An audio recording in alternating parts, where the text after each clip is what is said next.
y'all. It's your girl D. And it's your girl Chelsea. And this is Postpartum Uncut. This is our safe space to talk about all things motherhood, even the not so cute stuff, because not everything's cute, y'all. Surprise, surprise. Today, I talked a lot about all the opinions everyone has when you're pregnant and how cute that is, right? It's not. And half of the things I got told, I did not use. It was much like geometry in high school. So, today I want to spend a little bit of time talking about the advice that actually ate. Like, the stuff that was like, girl, if you wouldn't have told me that. Or anything that had like a huge impact on how we dealt with certain things in our motherhood and postpartum process. So thanks for joining us today.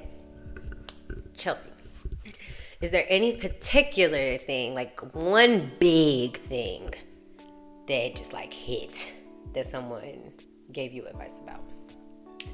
I don't know, I kind of was like telling you this earlier. I really didn't get too much advice. Because, well, half the people didn't know I was even pregnant / had a baby to even give me advice. More so, I guess the advice that I got was me just paying attention and like listening to people and how they interact with their kids, how they raise their kids, maybe what they vent about. I'm like, oh, okay. But no one was like, make sure you do this because this helps with that. Like, I can't really give an example of that. It's just more so listening, paying attention, seeing what frustrates other people and trying to get workarounds so I don't get frustrated. Right. And I just kind of like was on TikTok and like Facebook and Instagram a lot, and I would just like watch videos of what other mothers said they struggle with and how they kind of fix certain situations. But for me, I just kind of went with the flow, on demand learning, and but that's honestly that is advice that eats for you because you were so unprepared. Like you just said, no one, because we talked about that too. You're right. I talked about how it was very easy for people to comment on my stuff because my belly was just out there, and that's what people think is a social topic, right? But like for you, that is something you would care about. Like, what are other mothers going through that I know I'm not going to want to deal with? That's a very you thing to pay attention to. So, I mean, technically, that did eat, right? Was there anything on there that you felt like you were like, oh, this person is dealing with that? I don't think I'm going to be able to deal with that. Because how you pick out such a good breast pump?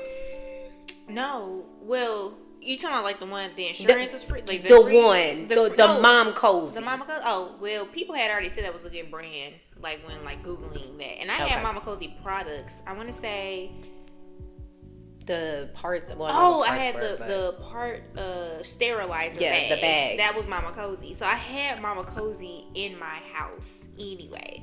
And I was like, oh, okay. And so when I knew I needed the portable one, I just did some research. And Target actually had it on site. When I was in Target, I was looking at it and I was like, oh, Mama Cozy has one. So that's kind of why I went with that. Well, that's advice that ate for me because we talked about how much I hated my breastfeeding experience. And I was like, I said this in the episode. I think if I would have had a better breast pump, I think I would have been more motivated to do it. And I remember we did that pumping episode. I was like, where did you get that from? I want it. And it's actually the one that I recommend to everybody. And same for me, I would have had it sooner. If I would have had it sooner, I probably would have pumped it a little bit longer. But I didn't get it until like May or something like that. Right. And I think I stopped pumping in July. Right. So, but even still. But I know for next baby. Yeah. No, like literally. For me, that's advice that ate. So thanks. I think my thing was like I got annoyed because I obviously know I'm having a baby, right? I don't need you to tell me I'm finna be sleep deprived. I don't need you to tell me about like regular baby stuff. I want to know the weird stuff because I will panic. So shout out to TT because she knows which one I'm talking to too.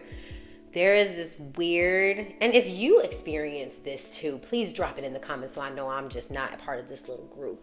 There is something that happens with the baby's body chemistry when they're teething.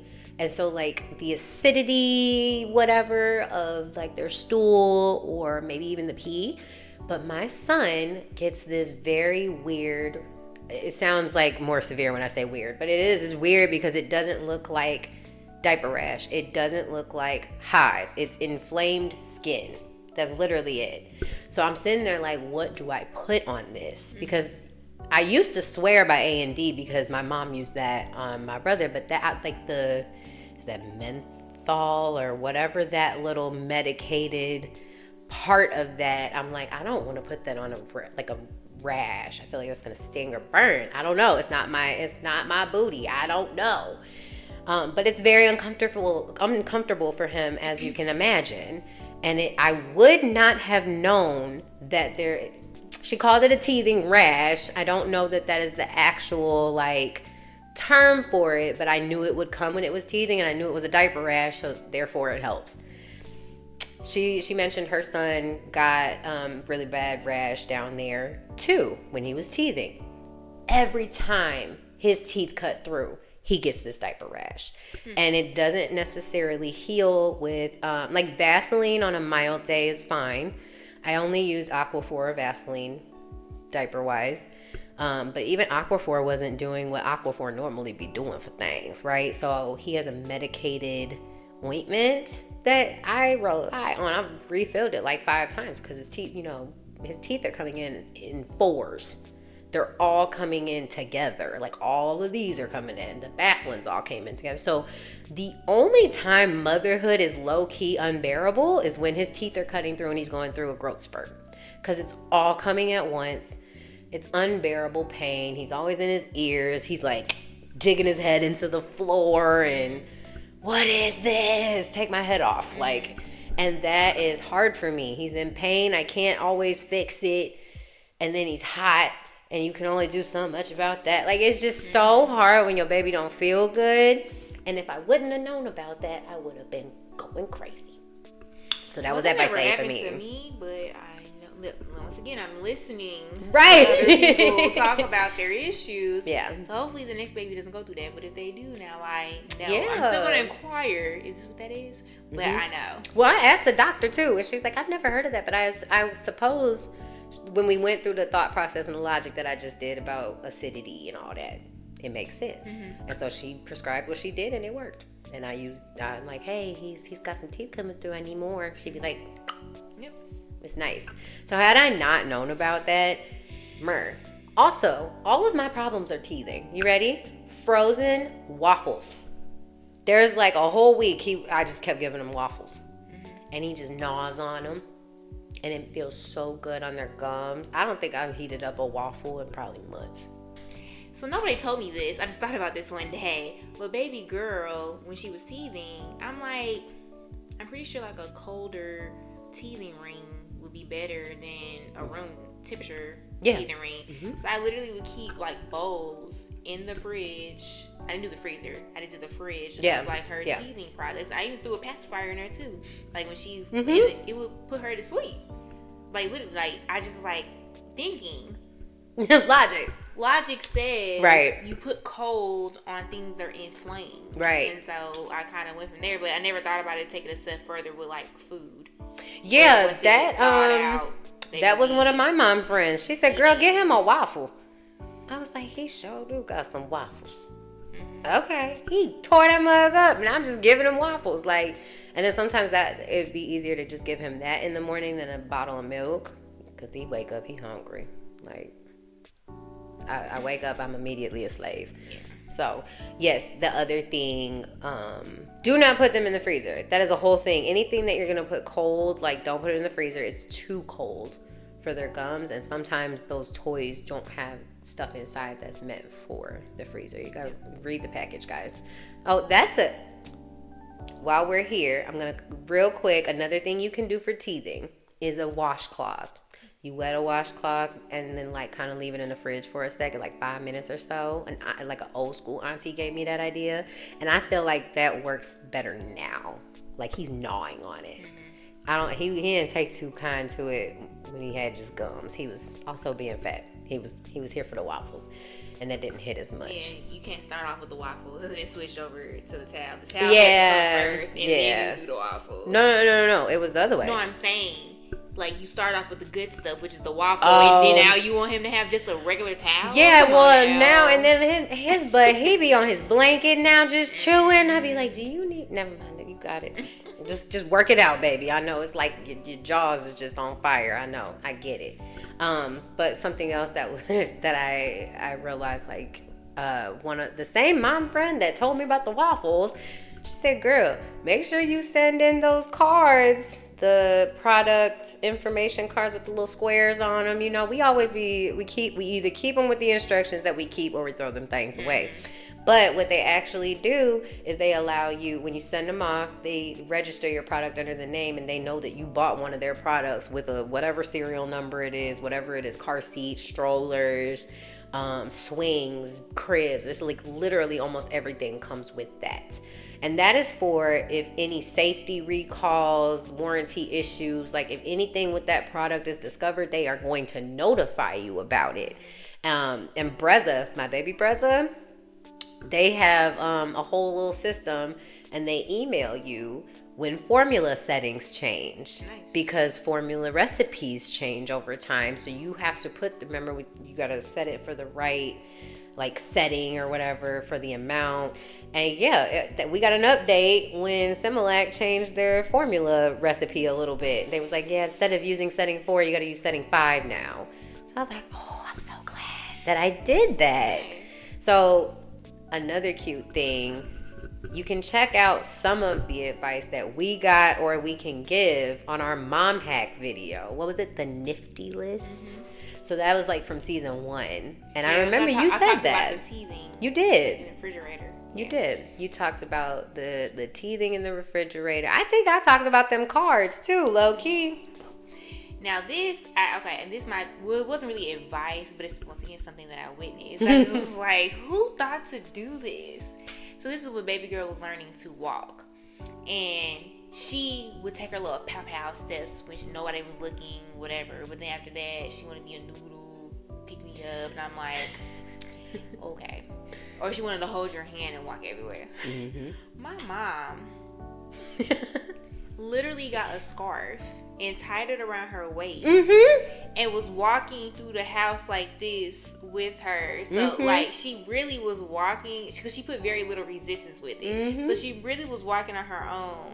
But I guess the scarf in her head was like, okay, someone's still here with me. It's the attachment. And I was like, I would have never thought to do that. And then she did it with her walker. When she, like, baby girl really, like, had a hard time initially just getting her feet to kind of go. She would go backwards. She wouldn't go forward. She would always go backwards. So my mom literally tied a scarf to the front of the walker and kind of helped pull her around the house, so it would kind of get like the motion of her feet moving. You know, that comes from, just like I said about the washcloth, that's some old school magic, right? But that is also, I feel like, the kind of logic that dads use. Because dad in our household took a scarf, like a winter scarf, and put it like right here and held it to teach him to walk. Like just like a harness kind of. And I was watching and I was just like, y'all are ridiculous and I would never do this. But look at him walking. Look at his little feet. Like, and it was a hack. I was like, dads just be doing stuff on accident and end up eating. It don't even make no sense. But that's like, those are little things that I think as the mom, you just don't even think about some stuff like that. You trying to think about other stuff. And so that's really cool when you either got some old school energy that's been here before, or it's some man logic like, let's try this. Because that's literally all it be. It'd be like, let's see what happens when I do this. And it works out. So it's helpful too, because like maybe the mom doesn't have the capacity to try to be that creative all the time. Like, I got dinner to cook. I got to be creative with dinner. I don't know what you want from me. Like, I'm just saying. So I like those little hacks that come from either like elders or just, I'm not going to lie, I'm very entertained and impressed when dad comes up with anything. Because I'm just like, only a dad. One thing that I think would be important to contribute to this conversation before we leave off, if we're talking about advice, you're probably looking like, so do y'all have any advice for us? Because what did we learn here today? So Chelsea, tell me like 3 major, like, new mom walks up to you and like, oh my goodness, give me something I ain't heard before. Can we include pregnancy in that too? Yeah, like for sure. Yes, to the new mom that is, I'm here, help, and I don't want to hear sleep when the baby sleeps. I probably would just say a big one that's probably overlooked, you don't hear people say too often, is just check your blood pressures every day. Because you can catch something, because you don't go to the doctor every day. So you checking them at home every day, you can definitely catch something that may require you to go in randomly and be seen. And that way you have data to know, like, okay, I was fine earlier in the week and now I have these spikes. Something might not be right. Let it on record tell you that Nurse Chelsea said get a blood pressure machine for your house. Yep, pretty much. You can ask for it for Christmas. I think my second one is just have your hospital bag ready. Yes. But I say as soon as your baby is viable. So as soon as they tell you that your baby can be born at any point now and have a chance to survive on the outside world, I would say pack the bag. Yep. And you can always change it month to month, whatever you need to do to update it. You know, you're getting bigger, you need bigger clothes, you know, whatever you need. But and start taking it with you, like to every appointment, or just keep it in your car, because you just never know when you're not going to go home, literally. So I feel like everybody in our group is just going to forever perpetuate that advice, because y'all the reasons that I put mine in my car, and my pregnancy was not like y'all's at all, but I still ended up at the hospital delivering after an appointment and was glad my hospital bag was in the car. Yep. I think my third one would be try to incorporate that as much as possible with everything that's going on, because sometimes like fathers can feel like awkward, like I don't know what to do, I don't want to break the baby, or maybe he feels like you're just trying to take over, you're just doing everything, you know, whatever the scenario is. No, that's true. That's real. It could be something simple like I didn't have the opportunity to start off breastfeeding anyway because baby girl was in the hospital. But I'm kind of glad it was like that, because she was already like bottle dependent-ish. So that was an easy go for, okay, you can feed her next. So you got it next. And so I would breastfeed. Like she latched pretty good when she got the opportunity to. So I would breastfeed sometimes. But I still think if I had to do it again and she came home day one, I would still want the bottle feeding, breastfeeding combination. Because even if you are blessed to have someone watch your child, if she's breastfeeding only, I'm feel rushed. Like I gotta get back home in 3 hours because she only wants the nipple. So I feel like having, that's just an example, but I feel like having, you know, a balance where dad can do this, dad can be in on this, I feel like it will be helpful. And be gentle about it too, because there are those times where we feel like the men do just be bumbling through stuff, and you just be so impatient because you hear your baby crying. And you know for a fact you will get the baby stop crying in 10 seconds. And dad is taking forever.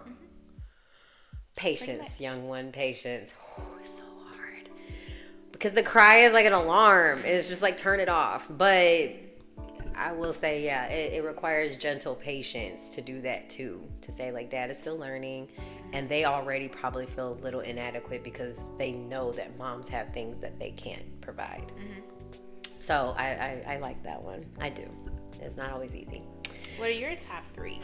So pregnancy-wise, I just remembered one that I stand on. Ooh, I stand on it. Put everything. I just told my friend who is pregnant. I was about to say who it was, and they haven't told nobody yet. Okay, so I just told somebody, put everything on your registry.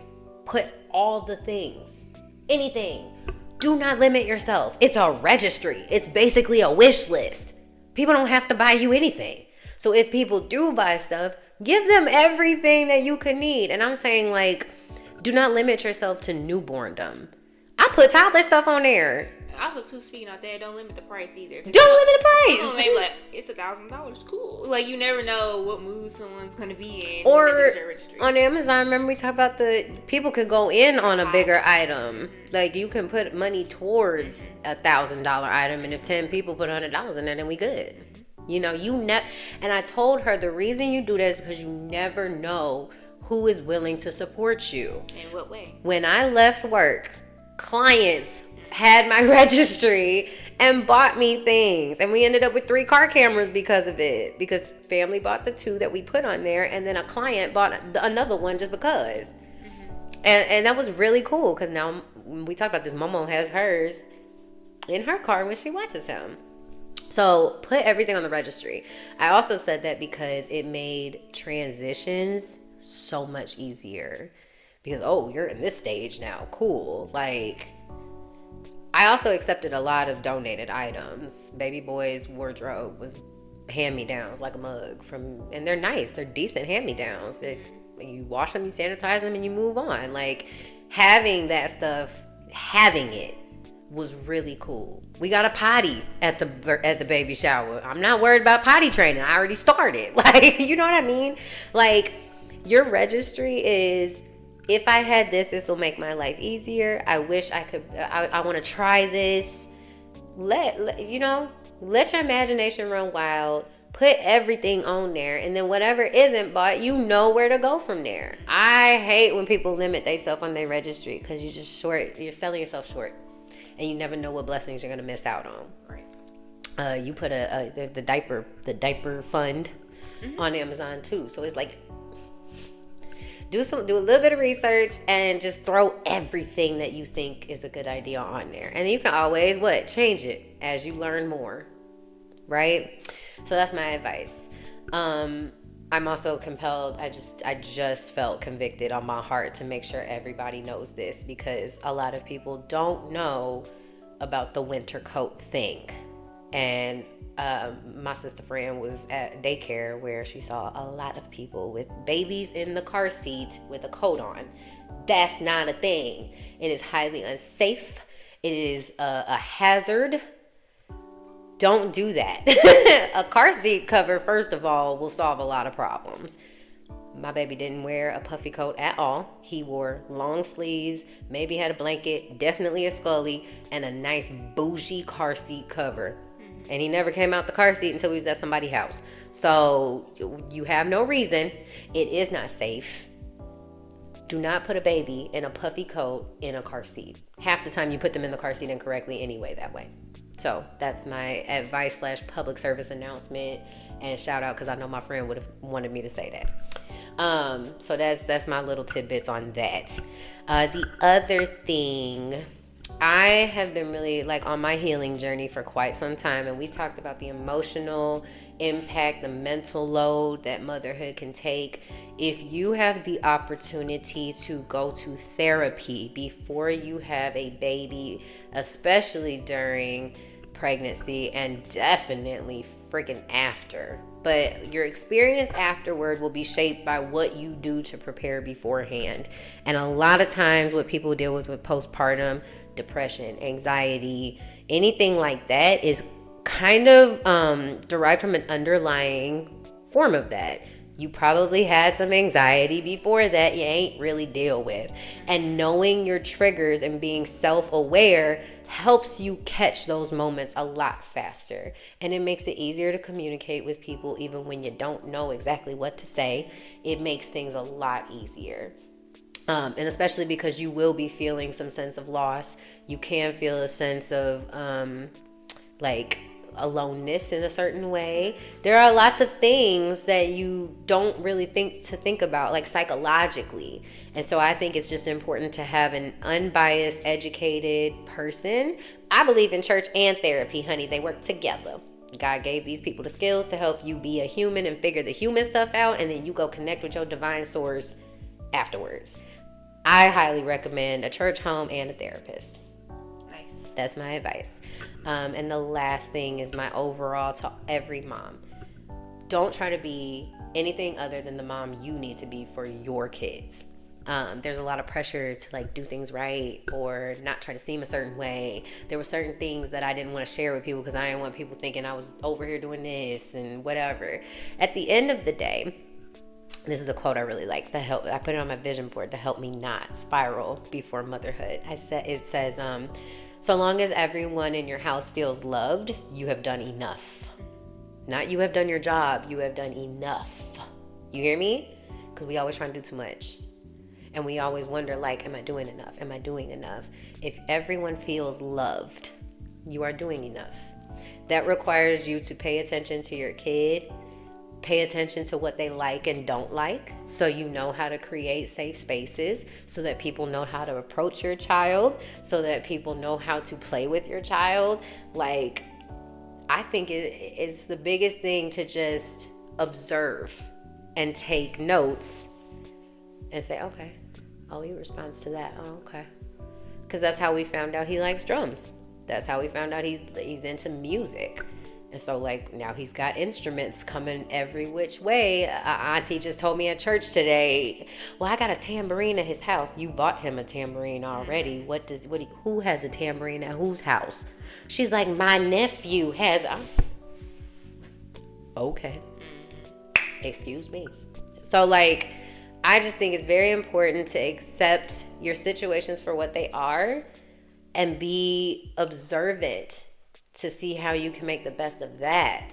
You know, don't try to be anything that you're not, and give your kid the love and attention that they need in the way that they need it. We can give you advice all day, but that's your kid. So just be mindful of what you're paying attention to with your kids. That's my advice. Anything else? We good? That's it. Okay, so then now it's y'all turn. So if you have any advice that ate for you, why don't you drop those in the comments below? And then you can also check out our nifty list for more mom hacks, and that's some like helpful little shortcuts and more efficient things that we kind of picked up in the middle of our motherhood journeys. We was like, oh, this works. Okay, if you need this, because your formula picture was really cool. Thank you. You want to know what I'm talking about? Go watch the video. So we will talk to you guys for our next episode next time. Until then, y'all be safe and be easy. We love you. Bye. Later.